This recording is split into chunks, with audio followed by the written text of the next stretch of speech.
पिछले वीडियो में हमने देखा था कि सेट क्या होता है, वेल डिफाइंड को अच्छे से समझा था। तो अगर वो वीडियो आपने नहीं देखा होगा तो वीडियो को जाके देख सकते हैं। वेल डिफाइंड मतलब क्या समझा था कि जो सब जगह एक समान हो। और इस वीडियो में हम सेट की कुछ प्रॉपर्टी और सेट को कितने टाइप से लिख सकते हैं इसके बारे में देखेंगे। तो सबसे पहले ये है प्रॉपर्टी में कि किसी भी सेट को हम कैपिटल लेटर से दर्शाते हैं और उसके एलिमेंट्स को करली ब्रैकेट में लिखते हैं। जैसे मान लो वॉवेल्स का एक सेट है, ठीक है, तो इसको ए ई आई ओ यू इसको हम करली ब्रैकेट में लिखते हैं और इसको या कैपिटल ए से दर्शा सकते हैं, कैपिटल बी, कैपिटल एक्स से दर्शाते हैं। कभी भी सेट को स्मॉल ए ये सबसे नहीं दर्शाते। और इसके जो अंदर के एलिमेंट्स है इसको क्या क्या बोल सकते हैं, एलिमेंट्स बोल सकते हैं। दूसरा मेंबर बोल सकते हैं और तीसरा क्या बोलते हैं, ऑब्जेक्ट्स बोल सकते हैं। और इसको हमेशा करली ब्रैकेट में दर्शाते हैं। दूसरा, किसी भी सेट में कोई लेटर क्या होता है, रिपीट नहीं होता। मान लो इंडिया एक वर्ड लिए, इससे हम एक सेट बनाते हैं। कौन सा सेट, आई एन डी और ए। तो इसमें सिर्फ हम आई एन डी और ए को बस लिखेंगे, इसमें ये नहीं लिख सकते आई एन फिर डी फिर आई को नहीं लिख सकते, क्योंकि ये क्या हो जाएगा, लेटर रिपीट हो जाएगा। तो हमको क्या करना है, लेटर रिपीट नहीं करना है। जैसे मान लो लेटर एक वर्ड है,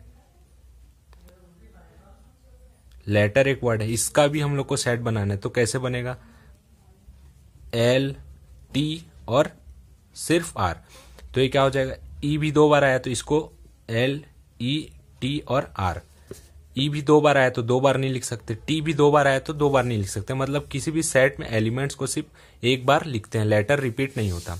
तीसरा क्या होता है, ऑर्डर डज नॉट मैटर। मतलब कि सेट का जो ऑर्डर है, जैसे मान लो एक सेट है 1 2 3 और 4, ठीक है, मतलब 5 से छोटे नंबर का एक सेट है।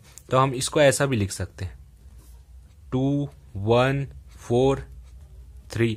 मतलब ऑर्डर सेट का कुछ भी हो सकता है, इसको कैसे भी लिखा जा सकता है, ठीक है।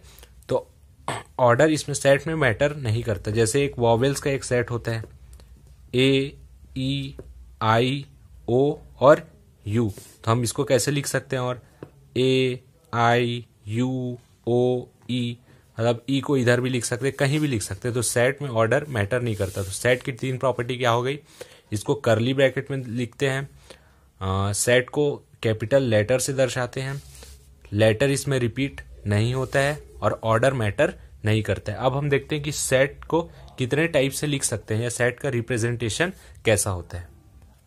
तो देखो, सेट को हम 2 टाइप से लिख सकते हैं, एक तो सेट बिल्डर फॉर्म में और एक रोस्टर फॉर्म में। तो सेट बिल्डर फॉर्म क्या होता है, जिसमें हम किसी भी सेट को स्टेटमेंट के रूप में समझते हैं या स्टेटमेंट के फॉर्म में लिखते हैं। रोस्टर और टेबुलर में क्या होता है, हम एलिमेंट्स के फॉर्म में लिखते हैं। जैसे कि सबसे पहले सेट बिल्डर फॉर्म को देखते हैं, सेट बिल्डर फॉर्म, ठीक है। तो इसमें हम क्या करते हैं, स्टेटमेंट के रूप में लिखते हैं। मान लो एक सेट है जिसको कैसे लिखते हैं, x is such that x is a natural number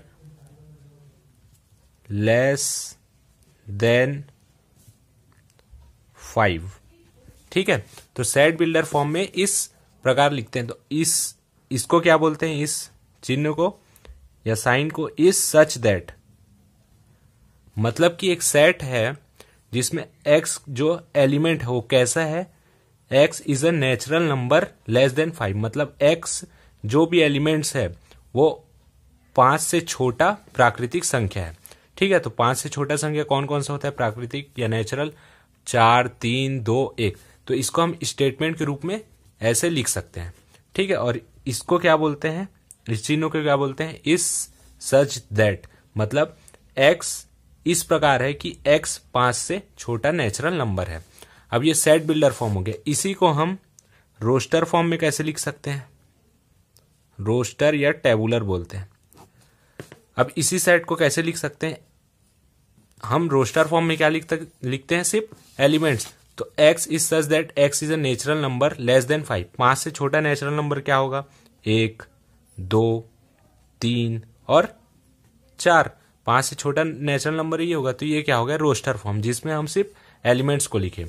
और सेट बिल्डर फॉर्म में क्या होता है, इसको स्टेटमेंट के रूप में लिखते हैं। जैसे कि दूसरा एग्जांपल देखते हैं, जैसे एक वॉवेल का सेट है, इसको रोस्टर फॉर्म में कैसे लिखेंगे, ए, ई, आई, ओ और यू। ठीक है, अब इसको हम सेट बिल्डर फॉर्म में कैसा लिखेंगे, सेट बिल्डर फॉर्म में मान लो सेट क्या है, ए है, इसके एलिमेंट्स को हम किससे रिप्रेजेंट कर रहे हैं, एक्स से। तो x such that x is a vowel of English alphabet. ठीक है, और करली ब्रैकेट। तो एक्स इसके सब एलिमेंट्स को दर्शाता है, जो किस प्रकार है, x is a vowel of English alphabet. जो 26 इंग्लिश अल्फाबेट होते हैं उसमें से 5 वॉवेल होता है। तो एक्स किस प्रकार है, x is such that x is a vowel of English alphabet. तो जब भी सेट बिल्डर फॉर्म में लिखते हैं तो ऐसे लिखते हैं, एक्स तो ये पूरे एलिमेंट्स को रिप्रेजेंट करता है, उसके बाद सच दैट लगाते हैं, फिर बताते हैं कि एक्स क्या है, एक्स जो है वॉवेल ऑफ इंग्लिश अल्फाबेट्स है। तो 2 तरीका होता है इसको लिखने का या रिप्रेजेंट करने का, किसको, सेट को। एक तो सेट बिल्डर फॉर्म जिसमें स्टेटमेंट के फॉर्म में लिखते हैं, और एक एलिमेंट।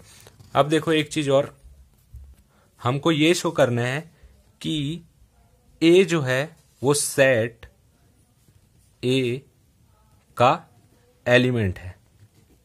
ठीक है, if A is a element of set A, तो ये कैसे शो करेंगे, ए बिलोंग्स टू ए, मतलब जो ए है ये सेट ए का एक एलिमेंट है।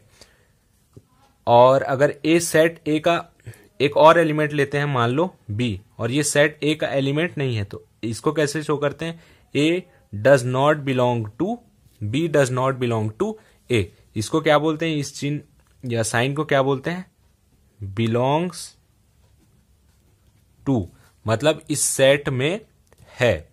और इसको डज नॉट बिलोंग्स टू, मतलब इस सेट में नहीं है।